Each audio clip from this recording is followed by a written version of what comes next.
The kitten animal park has started again. The deceased director was surrounded by a pack of hyenas.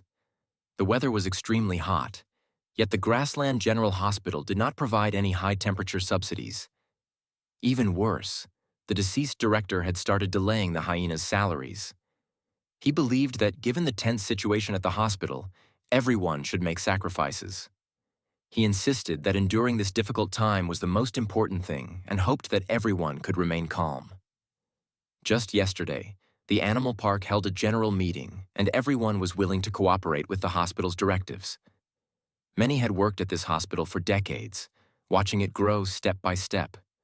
But this morning, they discovered that the deceased director had secretly gone off to eat poisoned food.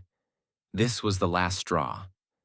Furious, they gathered their fellow brothers and decided to remove him from his position. When the deceased director saw so many proctology specialists surrounding him, he became anxious. If all the proctologists left, there would be no one left to perform hemorrhoid surgeries on the grasslands. Maintaining stability and ensuring a bright future for the hospital was impossible without the proctology department. It was their most profitable specialty. But now, even this department was rebelling, which threatened to topple his entire leadership. Enraged, the deceased director realized he needed to make an example out of someone to reassert his authority. So he decided to eliminate the leader of the rebellion. Seeing their leader fall on the grasslands, the rest of the proctology specialists were utterly stunned. They knew they couldn't defeat the deceased director, but their anger remained. They still wanted to fight for their rights. Some of the hyenas tried to retaliate, but only superficially.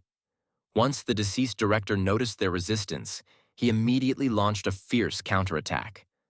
Without their leader, the remaining hyenas had no choice but to flee in silence. Despite their retreat, they were still deeply frustrated. The proctology specialists thought to themselves, "Damn it! That guy sits in his office enjoying air conditioning while we're out here struggling to find patients and perform surgeries.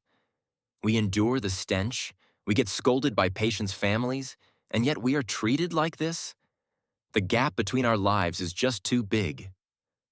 Although they cursed the deceased director in anger, their rebellion ultimately amounted to nothing. In the face of absolute power, they were nothing more than tiny ants.